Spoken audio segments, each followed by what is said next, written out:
Telugu IPO subscribers అందరికీ నమస్తే. ఈరోజు మనము priority jewellers limited main board IPO గురించి డిస్కస్ చేయాలి. కదా, ఇది company fundamental analysis. So IPO sorry ఏ సాఫ్ట్వేర్ ఈ కంపెనీని అన్హెల్దీ కింద కేటగరైజ్ చేసింది, ఎందుకు కేటగరైజ్ చేసింది చూద్దాం. హెల్త్ అనాలిసిస్, సాల్వెన్సీలో డెట్ సర్వీస్ కవరేజ్ ఇష్యూ అంటే repayment of debt along with interest.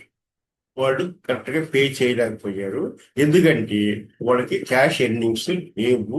ఒకవేళ ఉన్నా కూడా ఎర్నింగ్స్ ఉన్నా కూడా అవి క్యాష్ కింద కన్వర్ట్ కాలేదు. అందుకని వాళ్ళు debt repayment day to day మనం టైం టు టైం పే చేయడం వల్ల ఇది నెగిటివ్ వచ్చింది. 0.28 చూసారు కదా, ఎంత ఉండాలి? 1.5 ఉండాలి. సో నెక్స్ట్ వచ్చేటప్పటికి లిక్విడిటీ బాగానే ఉంది, ఎందుకంటే గోల్డ్ బిజినెస్ కాబట్టి ఇన్వెంటరీ బాగానే ఉంటుంది కదా. Quick ratio current ratio 1.96, quick ratio 1.08 రెండు బాగున్నాయి. తర్వాత వచ్చి ఆపరేషనల్ ఎఫిషియన్సీ వచ్చి ఒక గ్రాస్ మార్జిన్ అని, అది గోల్డ్ బిజినెస్ కాబట్టి తక్కువ ఉంటుందేమో. సో మిగతా అన్ని పాజిటివే. ఫైనాన్షియల్ ఫ్రాడ్స్ కానీ ఫైనాన్షియల్ ఇర్రెగ్యులారిటీస్ కానీ ఏమీ ఐడెంటిఫై చేయలేదు, లేవు ఇవి.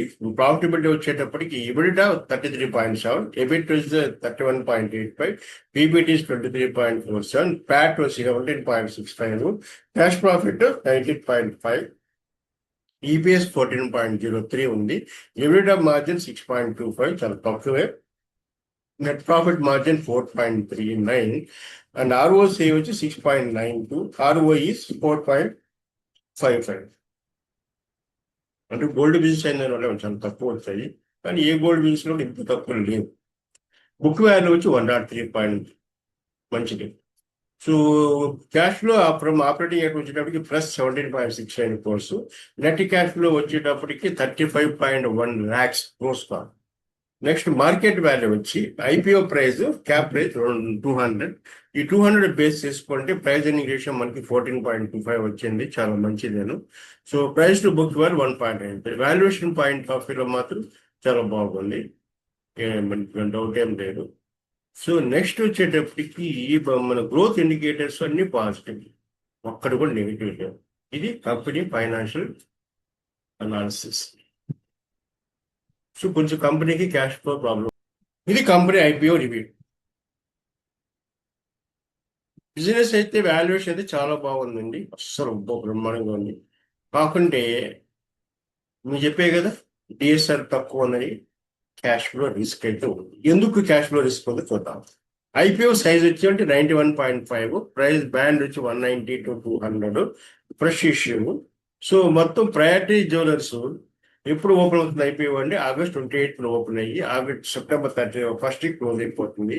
బిజినెస్ వచ్చేటప్పటికి B2B, వాళ్ళు హోల్సేల్ బిజినెస్ చేస్తున్నారు, రీటైల్ కాదు. గోల్డ్ బిజినెస్ ఎప్పుడు కూడా రీటైల్ చేస్తే బాగుంటుంది, కానీ హోల్సేల్ చేస్తే ప్రాబ్లం ఏంటంటే తొందరగా డబ్బులు రిసీవబుల్స్ చాలా కష్టంగా ఉంటుంది. సో దాని ఎఫెక్ట్ కూడా బాగానే ఉంటుంది. చూద్దాం.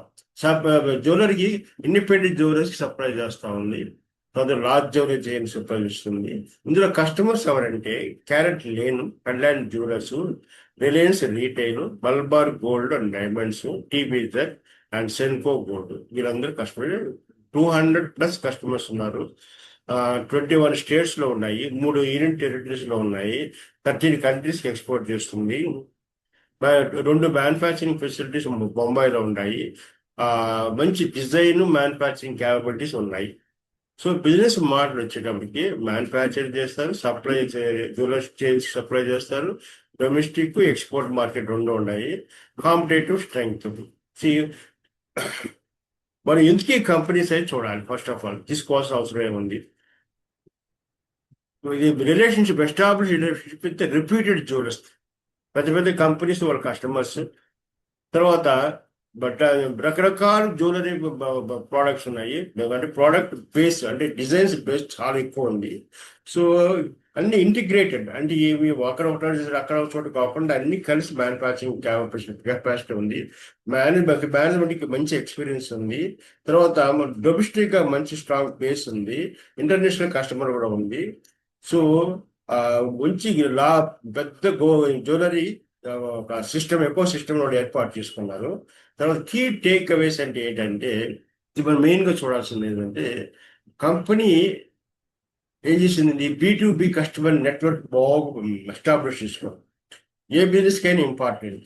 కానీ దీంట్లో ఒక రిస్క్ అని చెప్పాయి కదా, అప్పు ఇవ్వాలి, అప్పు బిజినెస్. సో ఐబీ డబ్బులు ఎక్కడ పోతున్నాయి చూద్దాం. 91.5 క్రోర్స్లో 75 క్రోర్స్ డెట్కి రీపేమెంట్ వాడుతున్నారు. సో దీనివల్ల కంపెనీకి ఎంత మిగులుతుంది? డెట్ రీపేమెంట్ అంటే సపోజ్ 75 క్రోర్స్లో 10% ఇంట్రెస్ట్ చేసుకుందామా, అప్పుడు 7.5 క్రోర్స్ వాళ్ళకి మిగిలిపోయింది. 7.5 మిగిలినప్పుడు అది ప్రాఫిట్ అవుతుంది కాబట్టి దాని మీద 30% ఇన్కమ్ ట్యాక్స్ పడుతుంది, అది అన్ని కలిపి. అప్పుడు మనకి ఎంత మిగులుతుంది అంటే మ్యాక్సిమం సంవత్సరానికి ఈ పబ్లిక్ ఇష్యూ వల్ల సంవత్సరానికి వాళ్ళకి 5 కోట్లు మిగులుతుంది. సో 5 కోట్లలోంచి మీకు ఏమన్నా ఇవ్వాలి, ఇన్వెస్టర్స్కి ఏమన్నా ఇవ్వాలి. సో బ్యాలెన్స్ జనరల్ కార్పొరేట్ అంతా 15 కోట్ల 16 క్రోర్స్ వచ్చింది. సో ఇన్వెస్టర్ ఇంటర్ప్రిటేషన్ ఏంటంటే, డెట్ రిడక్షన్ అనేది బ్యాలెన్స్ షీట్ బాగా కొంచెం స్ట్రెంగ్త్ చేసింది, ఎందుకంటే డెట్ ఉంటుంది కాబట్టి. సో ఇంట్రెస్ట్ ఇంట్రెస్ట్ బటన్ ఉండదు, ప్రాఫిటబుల్ చెప్పే 5 కోట్లు మిగులుతాయని కాకుంటే. ఇదే డబ్బు కాని వాళ్ళు బిజినెస్ ఎక్స్పాన్షన్కు లేకపోతే ఇంకేదైనా వాడుంటే ఏంటంటే బిజినెస్ టర్న్ ఓవర్ పెరిగి ఉండేది, ఇంకా బాగుండేది. తర్వాత మీ వర్కింగ్ క్యాపిటల్ కింద ఉపయోగించుకుంటే ఈ క్యాష్ ఫ్లో ప్రాబ్లం ఉండేది కాదు. సరే వాళ్ళు ఏదో చేసుకున్నా మనం చేయలేము. ఇక్కడ ఇన్వెస్టర్ క్వశ్చన్ ఏంటంటే, అప్పు తగ్గినంత మాత్రాన అది వాళ్ళకి క్యాష్ ఫ్లో బిజినెస్ ఏమన్నా పెరుగుతుందా? ఏమి లేదు. 5 కోట్లు అంటే ఇంట్రెస్ట్ 5 కోట్లు మిగిలిన సంవత్సరం అది. సో వాల్యుయేషన్ చాలా బాగుంది, అట్రాక్టివ్గా ఉంది. ఎట్లా ఈపీఎస్ 14.03, పిఈ క్యాపిటల్ 200 బేస్ చేసుకుంటే 14.5, PB 1.93, projected PE 9.08, projected PB 1.65. సరే, ఇక్కడ కీ మెసేజ్ ఏంటంటే PG 14.5, PB 1.90, upper price bind. So valuation excess అయితే కాదు, ఇది మంచి వాల్యుయేషన్. 25-3 లోపల ఉన్నాయి కాబట్టి మంచి వాల్యుయేషన్. సో అంటే ఇప్పుడు కంపెనీ ఎక్స్పెక్ట్ చేసే ఏదైతే ప్రొజెక్ట్ చేస్తుందో వాళ్ళ గ్రోత్ వాళ్ళు ఇచ్చిన ప్రకారము, వాళ్ళ వయసు వాల్యుయేషన్ కూడా ఇంకా అట్రాక్టివ్ అవుతుంది. మనందరూ ఆలోచించాల్సిన అవసరం లేదు, ఇప్పుడే వాల్యుయేషన్ చాలా అట్రాక్టివ్గా ఉంది. సో నెక్స్ట్ వచ్చేవంటే ఈ ప్రొజెక్టెడ్ ఫిగర్స్ అనేది మనం కొంచెం అజంప్షన్ బేస్ చేసుకుంటాం లేదు, దానికి అంత రియాలిటీ ఉండదు. సరే ఎనీవే, మొత్తం మీద కంపెనీ ఏంటంటే ఐపీఓ అనాలిసిస్ అనేది అంటే గ్యారంటీడ్ రిటర్న్స్ అంటుంటే గ్యారంటీ ఏం లేదండి. ఐపీఓ వల్ల మనకి గ్యారంటీకి రిటర్న్స్ ఉంటాయని చెప్పి అనుకోవాల్సిన అవసరం ఏం లేదు. కాకుంటే వాల్యుయేషన్ బాగుంటే సరిపోయిందా, మిగతా ఏమీ అక్కర్లేదా? వాల్యుయేషన్ బాగుంది, మీరు తొమ్మిది ఇన్వెస్ట్ చేసామనుకో, మేము అక్కడ రిటర్న్స్ వస్తాయి రావా? ఎందుకంటే అట్రాక్టివ్ వాల్యుయేషన్ సరిపోతుందా, ఫైనాన్షియల్ రిస్క్ చూడాల్సిన అవసరం లేదా? చూడాలి. ఎందుకండి ఉన్నాయి, నెగిటివ్ క్యాష్ ఫ్లోస్ ఉన్నాయి వాళ్ళకి మొదటి నుంచి. తర్వాత బుక్ డెట్స్ అండి, high amount of book debts ఉన్నాయి. చెప్పే కదా, ఈ డబ్బులు టయానికి రాని దానివల్ల, వాళ్ళ అప్పు కూడా కరెక్ట్గా రీపే చేయని దానివల్ల డిఎస్ఆర్ వచ్చి 0.28 ఉంది. సో వర్కింగ్ క్యాపిటల్ కావాలి బాగా. సో ఈ గోల్డ్ ప్రైస్ తెలిసిందే కదా, మాతో ఉంటుంది ఎప్పటికప్పటికి. సో ఎవరు కూడా ఏంటంటే లాంగ్ టర్మ్లో మెటీరియల్ సప్లైస్ అగ్రిమెంట్స్ ఏమి ఉండవు వీళ్ళకి. తర్వాత వాళ్ళ ఆపరేటింగ్ కెపాసిటీ, సపోజ్ వాళ్ళు సంవత్సరానికి 50 టన్నులు చేయాలనుకోండి, అంత ఫుల్గా చేయలేకపోతున్నారు. ఎందుకంటే వాళ్ళకి కలెక్షన్ చాలా వాళ్ళు అప్పిస్తున్నారు. మెయిన్ ఏంటంటే అప్పిస్తున్నారు. సో ఈ డిజైన్ ప్రొడక్షన్ కన్సర్న్ అంటే మామూలు డిజైన్ పెద్ద ఏం కాదు, రిలేటెడ్ పార్టీ బిజినెస్ కూడా మామూలే. వాల్యుయేషన్ అట్రాక్టివ్, ఫైనాన్షియల్ రిస్క్ నేను చెప్పాం కదా అట్రాక్టివ్. ఇప్పుడు cash flow and distributors, cash flow so మీరు క్యాష్ ఫ్లో చాలా జాగ్రత్తగా చూసుకోండి. ఎందుకంటే ఇప్పుడు మనం సంపాదించినంత మాత్రాన డబ్బులుగా రాలేదనుకోండి, ఉపయోగం ఉంది. ఈ సంవత్సరం 100 కోట్లు టర్న్ ఓవర్ చేస్తాను, వసూలు కాలేదు, ఏం చేసుకోండి, పేపర్ మీదనే ఉంటుంది. కాబట్టి ఇక్కడ ఆ రిస్క్ ఉంది, ఈ కేసులో ఆ రిస్క్ ఉంది. ట్రేడ్ రిసీవబుల్స్ అండి అంటే 141.76 క్రోర్స్ ఉంది. ఇప్పుడు 30th జూన్ 2026. అదే రిసీవబుల్స్ 132.89 crores ఎప్పుడు ఉంది 31st March 2026కి, 146.74 crores ఉంది 31st March 2025కి, 90.94 crores ఉంది 31st March 2024కి. సో ఇక్కడ అది మెయిన్ ప్రాబ్లం ఏంటంటే ఈ రెవెన్యూ గ్రోత్ బాగానే ఉంది, కానీ అది డబ్బులు కన్వర్ట్ అవ్వట్లా. ఉపయోగం ఏముంది? సో ఇక్కడ profit is not connect into profit ఏమవుతుంది, క్యాష్గా కన్వర్ట్ కావట్లేదు. సో ఇన్వెంటరీ రిసీవబుల్స్ బాగానే ఉండొచ్చు, కానీ అందరూ వీళ్ళకి గోల్డ్ బిజినెస్ కావాలి, వర్కింగ్ క్యాపిటల్ బాగా కావాలి. కానీ ఎప్పుడైతే క్యాష్ ఫ్లో లేదో ఏమవుతుంది చెప్పండి, డబ్బులు ఇరుక్కుపోయినాయి అనుకో, బిజినెస్ కూడా చేసుకోలేకపోతుంది, బిజినెస్ కూడా తగ్గించుకోవాల్సి వస్తుంది. సో జ్యువెలరీ ఐపీఓ సెంటిమెంట్ ఎట్లుందంటే పాజిటివ్ గానే ఉంది, కాకపోతే సెలెక్టివ్. ఇక్కడ రీసెంట్ జ్యువెలరీ ఐపీఓ ఎట్లా జరిగింది చూద్దామా. సో సంకేష్ జ్యువెలర్స్ వచ్చేటప్పటికి గ్రేమ్ మార్కెట్ ప్రీమియం బాగుందండి. సో లలిత జ్యువెలర్స్ వచ్చేటప్పటికి చాలా స్ట్రాంగ్ 63 times సబ్స్క్రిప్షన్ అయింది. తర్వాత లలిత జ్యువెలర్స్ లిస్ట్ అయినప్పుడు 32% మా ప్రాఫిట్స్తో ప్రీమియంతో లిస్ట్ అయ్యింది. ఎందుకంటే వాళ్ళు చేసేది రీటైల్ బిజినెస్ అగెనెస్ట్ క్యాష్ కాబట్టి వాళ్ళకి క్యాష్ రిస్క్ ప్రాబ్లం లేదు. ఇక్కడేమైపోయింది, వీళ్ళు చేసేది హోల్సేల్ బిజినెస్ కాబట్టి డబ్బులు వసూలు కాక వాళ్ళైతే చాలా ప్రాబ్లమ్స్ ఫేస్ చేస్తున్నారు. తర్వాత మీ ఇష్టం, మీరు ఏం చేద్దాం అనుకుంటారు. వాల్యుయేషన్ పట్టుకుపోతావా అంటే మాత్రం అది నేనేం చెప్పలేను, కానీ వాల్యుయేషన్ ఒక్కటే కాదు, కంపెనీ బిజినెస్ ఎట్లున్నది చాలా ఇంపార్టెంట్. సో ప్రయారిటీ జ్యువెలరీకి ఏంటంటే జ్యువెలరీ అనేది ప్రస్తుతానికి బాగానే ఉంది, వాల్యుయేషన్ బాగానే ఉంది, కానీ ఇన్వెస్టర్స్ ఏం చూడాలి, క్వాలిటీ ఆఫ్ ఎర్నింగ్స్ అంటే నాకు ఏదో 100 కోట్లు వచ్చాయి, అది నాకు ప్రాఫిట్, నాకు వసూలు కాదు, డబ్బులు ఉపయోగం ఉంది. అందుకని అదేం చేస్తుంది, టోటల్ బిజినెస్ దెబ్బతినేస్తుంది. ఒకరోజు అవన్నీ లాస్ అయిపోతాయి, ఏం చేయాలి. సో ప్రయారిటీ జ్యువెలర్స్కి అయితే జిఐపి రెస్పాన్స్ చూడాలి, అది ఇంకా దొరకైతే రాలేదు, ఇంకా టైం ఉంది కాబట్టి.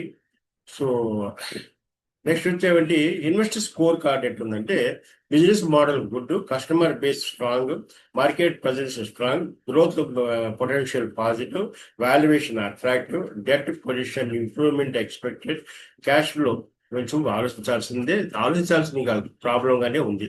రిసీవబుల్స్ కూడా ప్రాబ్లం గానే ఉంది. రా మెటీరియల్ డిస్క్ హై ఉంది. సో గవర్నెన్స్ ఓకే, గవర్నెన్స్ బాగుంటే ఈ క్యాష్ ఫ్లో ప్రాబ్లం ఎందుకు ఉంటుందండి. సో ఓవరాల్ రిస్క్ అయితే మోడరేట్ నుంచి high. Final investor cautious subscribe జనరల్గా చెప్పేదే. సో ఎందుకు సబ్స్క్రైబ్ చేయాలంటే కొన్ని కారణాలు చూద్దాము. రీజనబుల్ పిఈ, అట్రాక్టివ్ పీబీ, తర్వాత ఎస్టాబ్లిష్డ్ బిజినెస్, మంచి మార్కెట్ ఉంది. సో ఒక 5 కోట్ల సంవత్సరానికి మన మిగులుతుంది, ఐపీఓ వల్ల ఇంట్రెస్ట్ మిగులుతుంది, గ్రోత్ అయితే ఉంటుంది. కానీ ఉపయోగం ఉంది, ఎంత జాగ్రత్తగా ఉండాలంటే నెగిటివ్ హిస్టారికల్ క్యాష్ ఫ్లోస్, డబ్బులు వసూలు కావట్లేదు.